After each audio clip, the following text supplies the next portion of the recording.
Bonjour à toutes et à tous, je me présente à nouveau, je vais faire mon petit speech. Donc, je m'appelle bien Kazu Harem, c'est juste, je suis journaliste et philosophe. Et effectivement, si je suis là aujourd'hui, c'est en tant que productrice du podcast intersectionnel L'Inconfortable, le podcast haut en couleur qui a pour but de te sortir de ta zone de confort. Et en fait, le but de ce podcast, c'est de donner la parole aux femmes racisées de Suisse pour mettre en évidence les problématiques qu'elles rencontrent et qu'elles subissent au quotidien. Parce qu'en effet, quand on se trouve en fait à la croisée de plusieurs sortes d'identités qui sont, disons, dominées, minorées dans nos sociétés, eh ben, on peut subir plusieurs sortes de discrimination de manière simultanée. Et ça s'appelle les oppressions qui sont intersectionnelles. C'est donc un phénomène qui a été théorisé par la professeure afro-américaine Kimberly Crenshaw. Et en l'occurrence, du coup, les femmes racisées subissent à la fois le racisme et le sexisme. Et donc, c'est une expérience qui est profondément intersectionnelle, puisqu'on n'est pas un jour une femme, un jour racisée, mais on est tous les jours une femme racisée. Et du coup, c'est pourquoi j'ai à mes côtés aujourd'hui Pamela Oheneniako, ouais, qui est une historienne féministe antiraciste engagée. Du coup, bienvenue Pamela. Merci pour l'invitation. Avec plaisir, c'est mon honneur. Et du coup, si on est là aujourd'hui, c'est pour parler de la reprise des espaces androcentrés et blancocentrés par les femmes racisées en Suisse. Donc, en fait, on a beaucoup des espaces publics ou professionnels qui sont majoritairement occupés par les classes dominantes, principalement par des hommes blancs cisgenres. Et ça se fait en fait au détriment des personnes qui appartiennent à des catégories qui sont minorisées, comme les femmes, les personnes racisées, les personnes transgenres, les personnes LGBT, etc., etc. Et du coup, la question du jour, c'est la suivante. Pourquoi et comment reprendre l'espace en tant que femme racisée en Suisse? Du coup, je me tourne vers toi, Pamela. Moi, je Tout un programme. Alors, point Je vais arrêter de parler, maintenant c'est ton tour. Et du coup, je vais commencer par la question rituelle que j'ai clairement piquée dans mon podcast préféré qui s'appelle Kiffe ta race, qui est un podcast français qui parle justement des questions de l'antiracisme en général. Et du coup, je vais te demander si tu te situes sur le plan racial et si oui, comment. Et je vais juste faire un petit disclaimer avant. Donc, moi, par exemple, je me définis comme une femme racisée issue d'immigration kurde. Et quand je parle de personnes racisées, évidemment, je ne réfère pas à une prétendue dimension biologique de la race, puisqu'on sait tous, la race biologique n'existe pas, ça a été prouvé. Par contre, malheureusement, les conséquences du racisme existent bel et bien, et ça peut constituer des obstacles majeurs dans la vie des personnes qui le subissent au quotidien. Donc, quand je dis personnes racisées, ça désigne en fait des personnes qui subissent des discriminations raciales en raison de leur origine, de leur culture ou de leur caractère phénotypique comme la couleur de la peau, le type de cheveux, etc., etc. Et du coup, dis-moi tout. Comment tu te définis? Alors justement, dans cette perspective, en fait, que finalement, c'est une définition qui est issue en fait de la perception qu'on renvoie à la société et finalement les vécus par lesquels on est passé. C'est sur le plan racial, je me situe comme une femme noire en Suisse. Pourquoi? Justement parce qu'en fait, bien que je sois métisse, donc j'ai une mère blanche, c'est pas quelque chose en fait que les gens se disent en me voyant nécessairement. Et même s'ils le disent, l'oppression que j'ai subie la plus ouvertement, en fait, c'est le racisme anti-noir.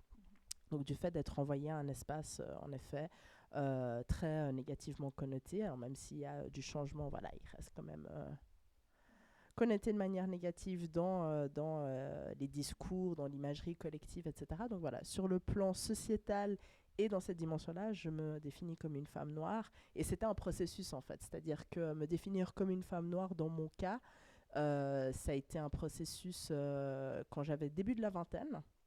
Donc ça montre aussi qu'on n'a pas tout de suite non plus cette affirmation nécessairement en grandissant et que dans mon vécu, ça a été justement quelque chose de plutôt libérateur parce qu'en fait, c'était une manière de vraiment de m'ancrer, de me positionner par rapport à toutes les projections que je pouvais entendre selon ah mais t'es ci, ah mais t'es ça, ah mais t'es... Voilà, j'étais là, ok en fait les gars, là je suis une femme noire suisse. Et voilà, ça, pour moi, c'était en fait une affirmation et aussi la, la, la mise en mots de mon expérience, c'est-à-dire celle d'une femme noire suisse Et c'est parce que je suis dans l'espace suisse que j'ai cette expérience particulière de femme noire qui va encore être différente selon les autres espaces, la France, etc. Ouais, Donc voilà. super, je te remercie. D'ailleurs, quand je t'ai eu au téléphone, en fait, pour la première fois, tu t'es définie comme une historienne à la fois féministe, antiraciste et engagée. Et est-ce que tu peux nous expliquer ce qu'est le féminisme antiraciste et en quoi est-ce qu'il te convient mieux qu'un féminisme dit blanc? Ouais. Alors, la raison pour laquelle, en fait, j'ai insisté sur cette dimension, c'est qu'en fait, désolé, je sais que je vous regarde pas trop, mais c'est parce que j'essaie de me concentrer sur la discussion. Déjà, je suis dans un mic qui ne réverbère pas, donc je suis là, genre, trop de paramètres. Donc, sur la question de pourquoi est-ce que quand tu m'as posé cette question, je me suis qualifiée de cette manière, c'est en fait pour insister sur la dimension que moi, j'ai pas le choix, en fait, d'être engagée. Et que c'est pas un engagement de voilà, je sors de chez moi dans l'espace public, boum, j'ai un titre, je suis ci, je suis ça, je rentre à la maison, ça s'arrête. C'est vraiment mon expérience personnelle, privée, dans les espaces les plus intimes comme les espaces les plus publics, qui ont fait qu'en fait mon engagement, que je le veuille ou pas, il est en fait soutenu. Et puis si je ne m'engage pas, bah en fait je subis les conséquences négatives de pas faire quelque chose, en fait, de pas m'y opposer. Donc c'est dans ce sens-là que j'insiste sur cette dimension engagée, parce qu'après la manière dont je vais m'engager, bah voilà, aujourd'hui c'est vraiment, je me focalise sur terminer ma thèse. Donc c'est pour ça que je voulais aussi insister sur la dimension, bah, je suis assistante doctorante, donc c'est aussi à cause de ça que, enfin à cause de ce choix-là, que j'ai dû aussi mettre de côté un peu le militantisme. Donc c'était quelque chose qui faisait partie de mes activités, ça ne le fait plus. Donc voilà, c'est pas vraiment important de quel titre je vais me donner, mais c'était plus me dire, bah voilà, mon activité principale en ce moment, c'est celle d'essayer de terminer cette thèse en tant qu'historienne. Et voilà, je me considère en effet comme une personne engagée. Et pourquoi féministe, pourquoi antiraciste? Alors de manière... on peut par exemple aussi parler d'afroféministe, etc. Mais là aussi, je voulais juste veiller à ce que ça ne soit pas compris comme une espèce de label glamour de « Ah ouais, c'est une afrofemme, quoi ». Enfin, cette glamourisation du terme, elle est en dépit finalement des femmes qui l'ont revendiqué, et ça reste extrêmement pertinent de le revendiquer. Mais c'était pour insister en fait sur la dimension de en fait ce qui me concerne, et la majorité des activités que je fais, c'est en effet des activités qui sont contre le racisme, d'où le qualificatif antiraciste, et féministe, sans nécessairement mettre une particule devant, parce que je pense que et là c'est peut-être aussi les recherches que je fais, la raison pour laquelle il y a eu commencé à avoir justement des termes tels afroféministe ou womaniste à l'époque, ou féminisme noir, c'était justement pour se distinguer d'un féminisme qui ne disait pas son nom, qui se disait juste féministe, mais qui dans les faits en fait était porté dans l'espace occidental, parce qu'il y avait des mobilisations depuis des années bien dans d'autres espaces, etc., mais dans cette période du XXe siècle, surtout années 60, 70, etc., où des femmes se disaient à nouveau féministes. Et en fait, c'était majoritairement une mise en visibilité de femmes qui réclamaient en fait la possibilité d'aller travailler, de gagner en pouvoir économique. Donc on parlait plutôt de femmes bourgeoises qui avaient acquis certaines ascension aussi d'un point de vue de l'éducation, et qui cherchait en fait à s'émanciper des modèles plutôt traditionnels de la famille, de malgré tes études, tu vas rester, tu vas arrêter, tu vas faire tes enfants, et puis voilà, et puis tu vas en fait mourir parce que tu pourras pas t'émanciper en tant que femme. Donc ça, je peux me reconnaître là-dedans, parce que j'ai grandi en fait dans une famille plutôt en bourgeoisie. Je suis quelqu'un qui suis en tout cas qualifié d'un point de vue éducation. Donc je me retrouve là-dedans, je me retrouve en effet dans ce modèle un peu, on essaie de se distinguer de ce modèle conservateur. Mais donc par rapport à ce féminisme-là, qui était porté et visibilisé par certaines femmes qui avaient des revendications légitimes, il y avait une tendance à croire que ces revendications-là parlaient à l'ensemble du monde. Et en fait, non.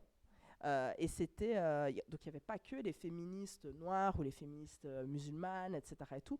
Il y avait aussi des féministes qui, en fait, après qui se sont appelées par exemple matérialistes, ou des ouvrières qui étaient là. Mais nous aussi, on a des revendications en tant que femmes, mais elles vont pas être les mêmes, parce que nous on travaille en fait, et puis qu'on va pas aller dire ah oui, nous on voudrait plus travailler dans les usines, etc. Ça ne nous concerne pas.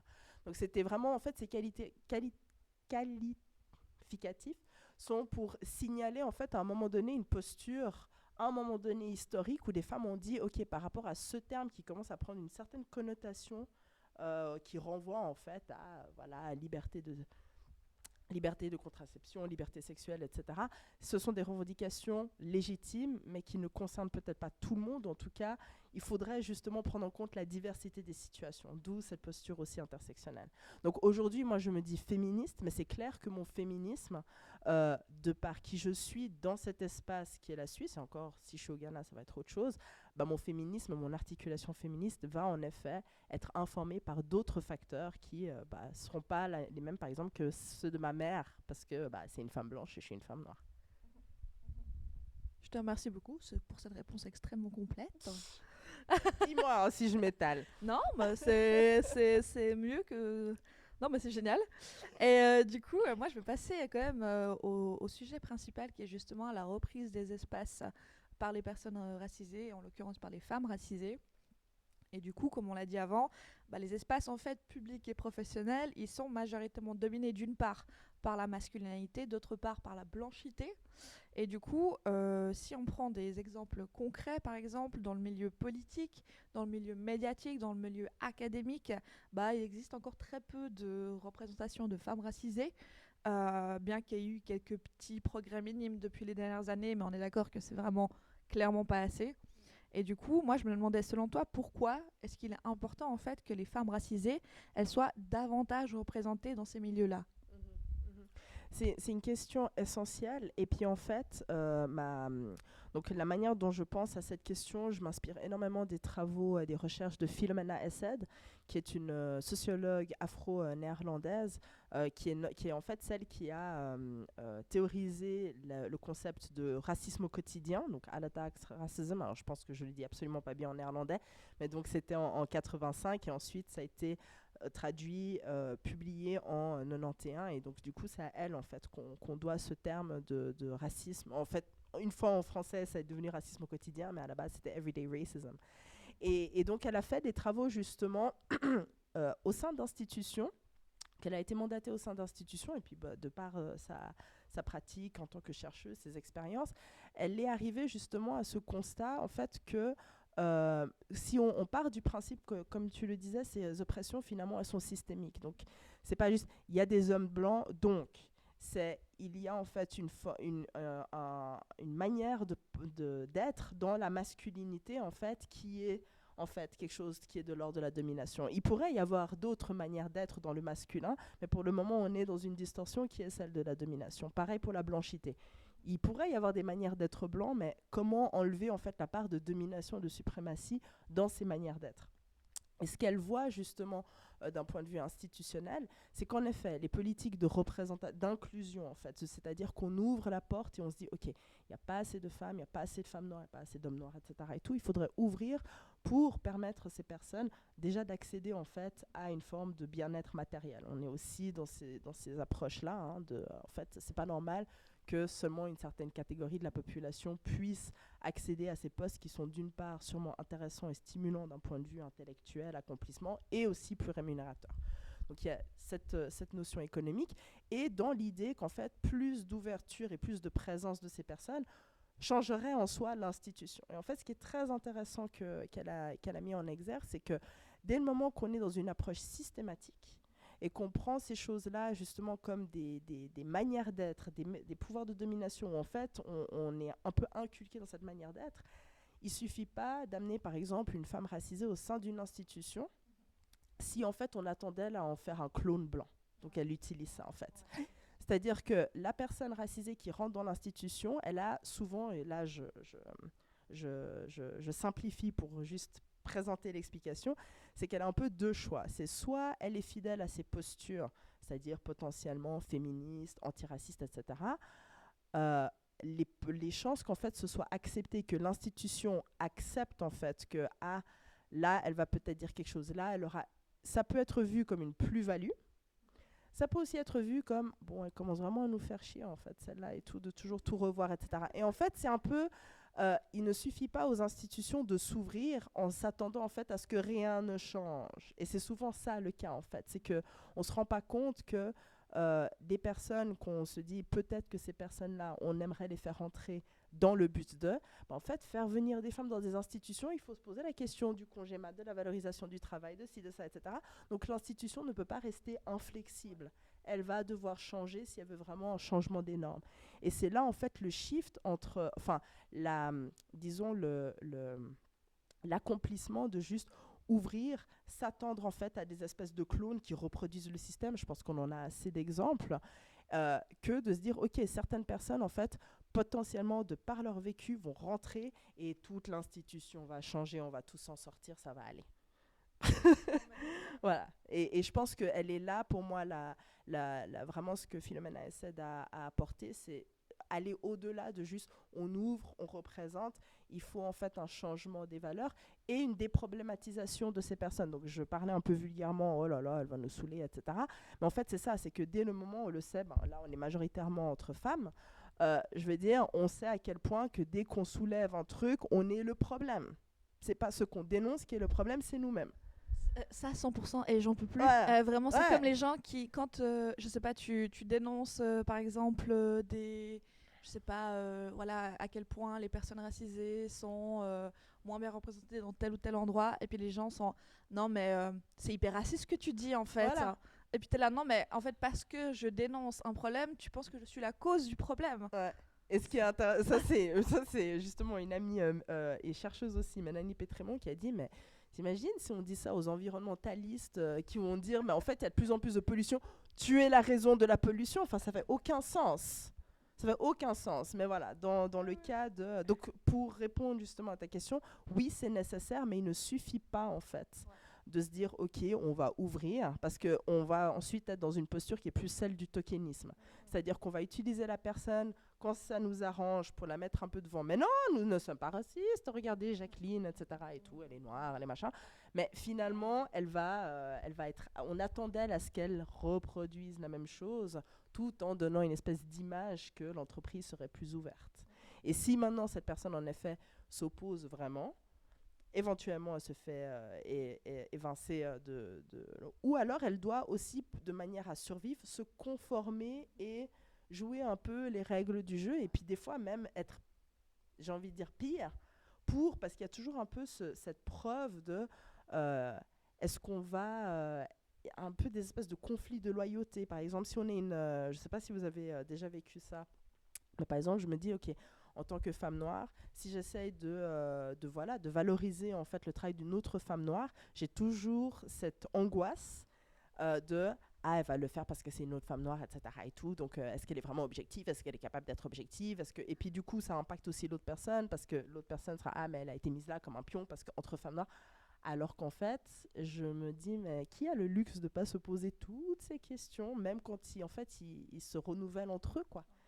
Donc voilà, c'est vraiment complexe et ça se joue justement à plusieurs niveaux. Donc oui, c'est important la présence, mais voilà, c'est plus profond que ça si on veut un changement vraiment structurel.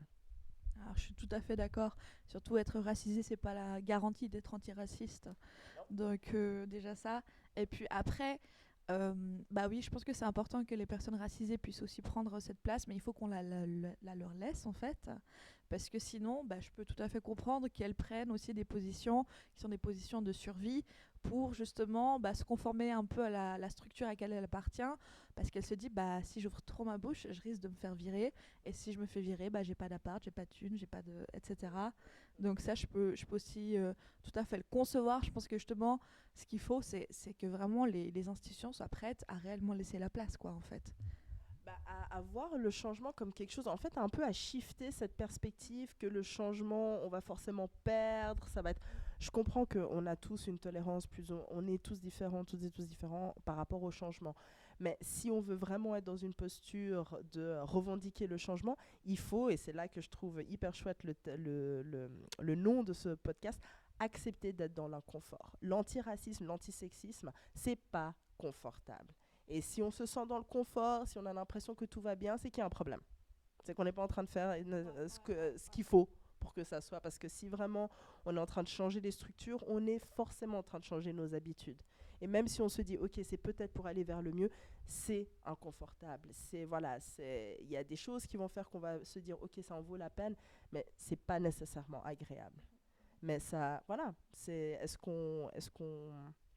on a envie de, j'essaie de pas faire un franglais bizarre là, mais est-ce qu'on essaye de vivre conformément à ce qu'on revendique en fait? Je pense que c'est là en fait qu'on devrait fixer nos standards. Et d'ailleurs, les hommes noirs, ils seront pas en reste. Et je dis pas ça pour faire ah non, on va parler des hommes aussi, mais c'est parce que je pense que c'est important de parler aussi de quelle place on leur laisse dans l'espace public, puisqu'ils sont souvent la cible des violences policières. On a pu voir dernièrement, ça a toujours été le cas, mais c'est juste que ça a été médiatisé et un petit peu écouté vite fait dernièrement. Et en fait, on a pu le voir en fait suite à plusieurs interventions policières assez violentes. Il y a des associations comme Akiltour qui ont dénoncé en fait l'augmentation des contrôles aux faciès ou bien simplement la présence des contrôles aux faciès qui visent principalement les hommes noirs en fait, en tout cas dans la situation en Suisse et d'ailleurs malheureusement pas qu'en Suisse. Et selon toi, je me demandais c'est quel stéréotype que la police elle continue de coller en fait et de perpétuer à la peau des hommes noirs. Jusqu'où est-ce que ça peut aller aussi, en fait, les conséquences de ce genre de stéréotypes qu'on va leur coller dessus? Alors, il faudrait faire une étude vraiment en immersion, mais des choses un peu qu'on peut s'imaginer, c'est que je pense, et peut-être j'essaye là de faire un pas pour aller vers une forme de compréhension. Okay. Je pense que quand on se dit, OK, on veut être dans la police, il y a peut-être certains, majoritairement des hommes, qui se disent qu'ils vont pouvoir exercer le pouvoir, avoir un ascendant, etc. Mais je pense qu'il y a aussi des personnes qui se disent, OK, on aimerait apporter une forme d'ordre, de justice, etc. Et tout. Et dans, en fait, le profilage racial, d'où le terme justement profilage, c'est cette idée de, OK, pour qu'il y ait sécurité, il faut identifier le problème. Et en fait, la manière dont la question de la vente de drogue a été problématisée et mise en exergue aussi parce qu'on s'arrête un peu à ce qu'on voit sans nécessairement faire des analyses en amont, fait qu'il y a justement ce profil qui est dressé de si on va dans des espaces plutôt de la gare ou selon la ville, par exemple Lausanne, ça peut être Chaudron, etc. et tout, c'est plutôt des hommes noirs, anglophones, qui vont être des revendeurs de drogue, etc. C'est un problème au nom de la sécurité, donc il faudrait qu'on intervienne, etc. Donc ça, je pense que c'est un peu, de manière très simplifiée, le schéma qui explique le type d'intervention et pourquoi est-ce qu'il y a une problématisation. La vente de drogue est problématisée, on n'est pas dans un système où c'est libéralisé, donc on a une problématisation de ça et du coup on va problématiser les revendeurs. Premier élément que les associations, alors à qui le tour en est une, je pense aussi à Outrage, je pense l'Alliance contre le profilage racial parmi bien d'autres. Aussi le collectif Jean Dutoit qui ont vraiment fait une analyse pertinente là-dessus, donc un collectif lausannois. C'était en fait de dire, déjà, dans la loi suisse, normalement, on devrait pénaliser à la fois les vendeurs et les consommateurs. On voit qu'en fait, c'est les revendeurs qui sont pénalisés et beaucoup moins les consommateurs, qui se trouvent être majoritairement en fait des personnes blanches. Donc, il y a déjà dans la manière... Voilà. Ensuite, pourquoi ce sont ces hommes-là ? Là, il faut quand même avoir une perspective plus globale. Quelles sont les conditions dans les pays du Sud global qui font qu'une personne se dise qu'en dernier recours, c'est peut-être tout ce qu'elle peut faire en fait pour gagner sa vie parce qu'elle n'a pas un droit nécessairement de travail ou si elle doit travailler, enfin c'est des conditions précaires, etc. Donc je veux dire, on peut tous se mettre à la place d'une personne qu'au bout d'un moment, si on en arrive là, c'est parce qu'on n'a plus le choix. Donc ça, c'est un peu pour expliquer un phénomène qui, oui, est visible. Donc on ne peut pas dire que ça n'existe pas, mais quels sont les outils que nous, on peut avoir pour justement comprendre les choses dans une perspective et arrêter d'en faire un problème qui finalement aboutit justement à de la violence raciste. Et après, si on replace ça dans un contexte historique suisse, les stéréotypes, et c'est là que la dimension intersectionnelle, elle est extrêmement importante à avoir, c'est que le racisme qu'on va accoler aux hommes racisés n'est pas le même que le racisme qu'on va accoler aux femmes racisées. Et la grande différence, souvent, c'est au niveau du danger potentiel. Et quand on regarde aussi historiquement, la peur de l'immigration est beaucoup liée à l'immigration des hommes. Ça, c'est en train de changer. Mais beaucoup l'immigration des hommes. Et à l'époque, c'était « Oh mon Dieu, ils vont venir faire des enfants avec nos femmes blanches. » Et je suis très soft quand je dis ça en ces termes-là. Donc il y avait d'une part le sexisme, de genre il faudrait, les hommes blancs européens auraient une espèce d'ascendant sur la productivité des femmes blanches à préserver. Et d'un côté, mon Dieu, absolument pas, ces hommes-là qui viennent toucher nos femmes. Quand c'est l'inverse, par contre, il peut y avoir viol, abus, etc. et tout, voilà. Mais c'est un peu dans cette logique. Donc, historiquement, il y a une forme de racisme particulier qui est juxtaposée sur les corps des hommes noirs, et noirs qui sont lus comme afrodescendants, qui va être un racisme encore différent des hommes asiatiques. Donc ils vont aussi vivre du racisme, mais ça va pas être le même stéréotype de ouh là là là là, ça c'est la menace de par sa force supposée sexuelle, enfin sa supposée force sexuelle, ses performances, etc. Donc c'est une menace à la virilité, etc. Donc il y a tout un historique en fait de l'homme noir est potentiellement concurrent, violent, dangereux, etc.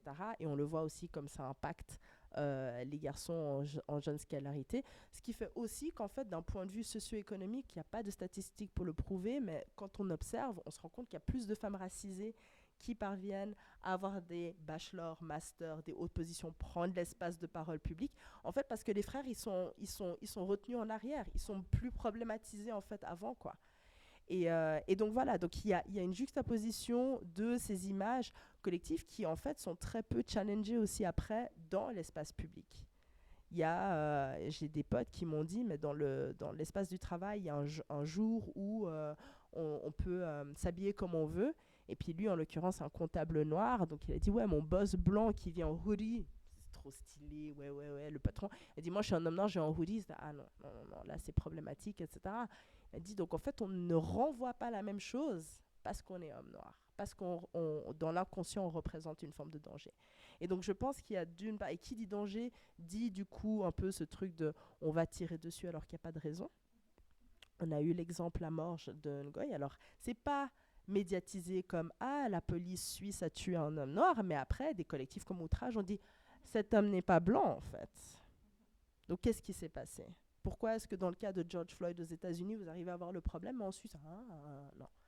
Donc voilà. Donc il y a vraiment une perspective vraiment complexe à prendre en compte et encore une fois de déconstruction. Parce qu'on est dans des logiques, je ne pense pas que c'est un programme de il faut exterminer, etc. C'est beaucoup plus subtil, mais c'est justement dans cette subtilité, dans qu'est-ce qui fait problème, dans qu'est-ce qui fait sécurité, qu'on en arrive en fait à de la brutalité, brutalité policière, profilage racial, qui finalement en fait concerne donc maintenant tous les hommes noirs qui vont circuler autour de la gare vont potentiellement se faire arrêter. Moi je connais pas un homme racisé de mon entourage qui ne s'est pas une fois fait arrêter parce que voilà, il était habillé d'une certaine manière ou il se comportait d'une certaine manière. Et même quand on est en costard et qu'on conduit une voiture, parce que c'est pas censé être notre place d'homme noir de conduire une voiture, une belle voiture machin, on se fait arrêter aux douanes, etc. Et d'ailleurs, j'avais dans mon travail de mémoire, j'avais aussi vu que justement, aujourd'hui, oui, ces stéréotypes, ils sont un peu sous-jacents à les hommes noirs sont dangereux, etc.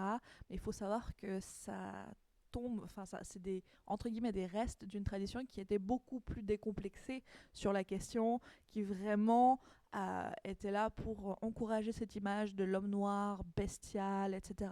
D'ailleurs, à l'époque, ça s'appliquait aussi aux hommes arabes.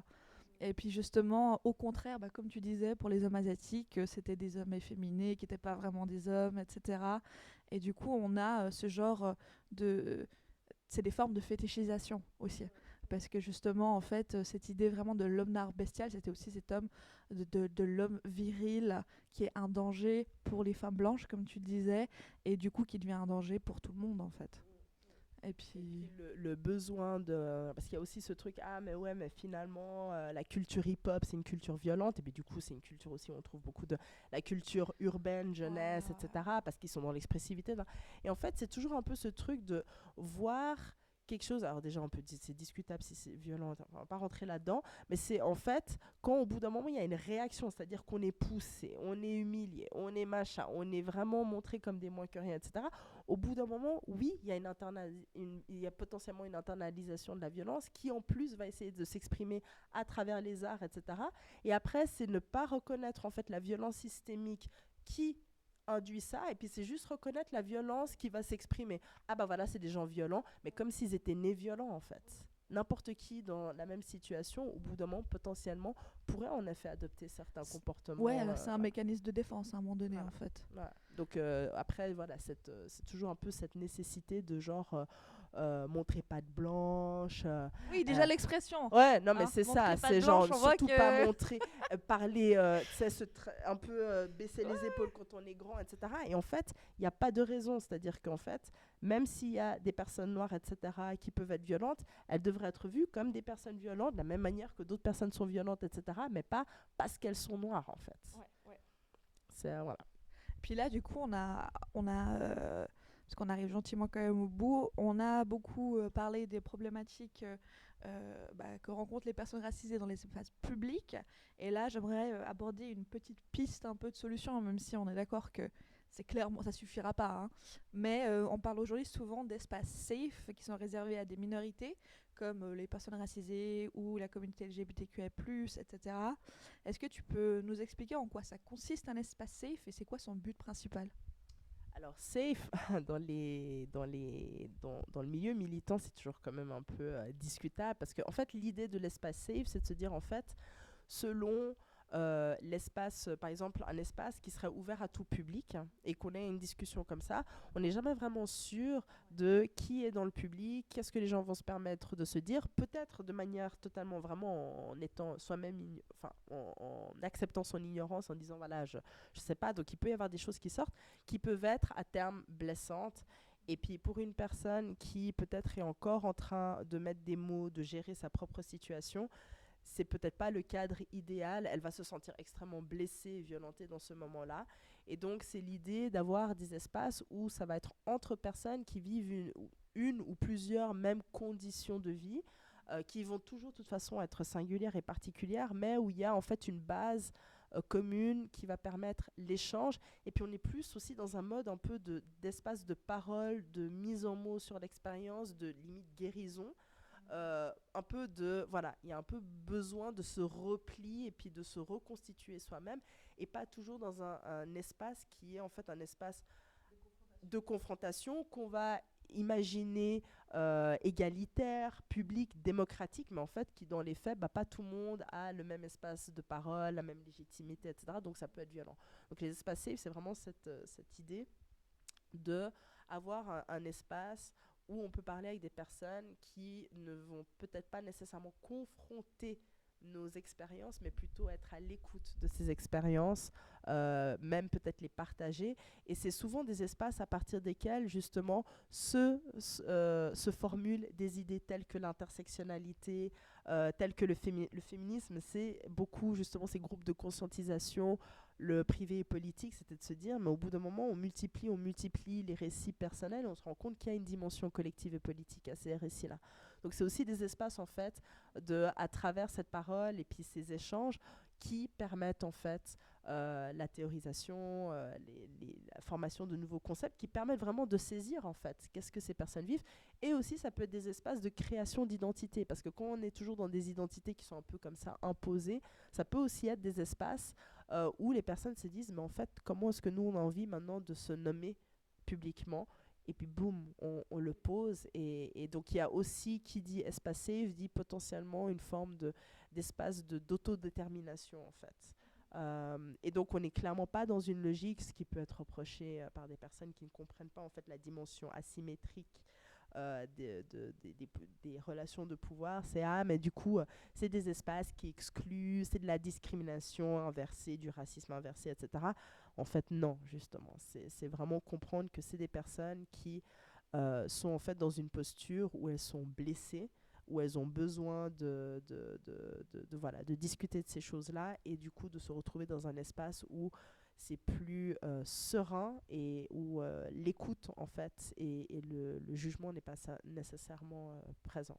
Après voilà, c'est pas toujours garanti, mais c'est un peu l'idée de. Et c'est vrai que historiquement, il y a toujours eu beaucoup de potentiel derrière cette formule-là de résistance. Et d'ailleurs, justement, il y a des espaces qui sont réservés aussi aux personnes racisées.